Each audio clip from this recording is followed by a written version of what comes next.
নেত্রকোনায় মাত্র 11 বছরের একটা মেয়ে প্রেগনেন্ট।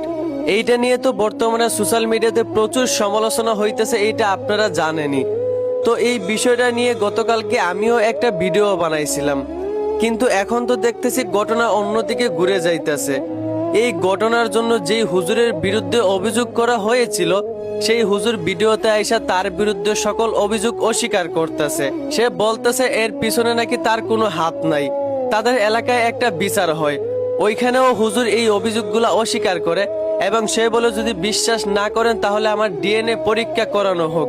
কিন্তু মেয়ের মা এতে রাজি হয়নি। মেয়ের মা হুজুরের কাছ থেকে 3 লক্ষ টাকা দাবি করে। হুজুর ওই 3 লক্ষ টাকা দেয়নি বলেই মেয়ের মা নাকি এইখানে হুজুরকে ফাঁসাচ্ছে। আর অন্যদিকে 11 বছরের ওই মেয়েটাও বলতেছে যে হুজুরই নাকি তার সাথে এরকমটা করেছে। বিশ্বাস না হলে আপনারা একটু শুনেন। মাদ্রাসাতে পড়তাম, মাদ্রাসা ছুটি হলে হুজুর বলছে রুমটা ঝাড়ু দিয়ে দিতাম, মসজিদ। তারপর মসজিদটা ঝাড়ু দিতে গেছিলাম, তারপরে আমি বলছে আমার বিছানাটা ঝাড়ু দিয়ে দিই। তারপর বিছানা ঝাড়ু দিতে গেছি, তারপরে দরজাটা লাগাই লাগছে, তারপরে এরকম। এখন আপনারা কার কথাটা সত্যি মনে করবেন, ওই মেয়ের কথা নাকি হুজুরের কথা? আমার মনে হয় দেশের আইনের এই সিদ্ধান্তটাই নেওয়া উচিত।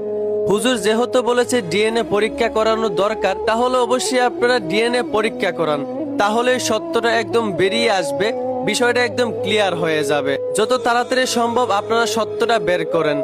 শুধু শুধু একজন হুজুরের বিরুদ্ধে যেন এরকম মিথ্যা অভিযোগ না থাকে। আর যদি সেটা সত্যই হয় তাহলে যেই অপরাধী হয় তাকে যেন সঠিক শাস্তি দেওয়া হয়।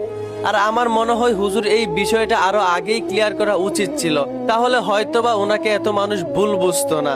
আর গতকাল আমি ওই ভিডিওটা বানানোতে অনেকেই বলতেছেন ভাই জেনে শুনে কথা বলবেন। ভাই আমি জেনে শুনেই কথা বলি।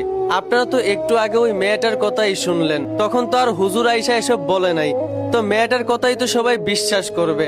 আসলে এখানে অনেক বড় একটা গোলমাল চলতেছে, অপেক্ষায় থাকলাম সত্যটা বের হয়ে আসার।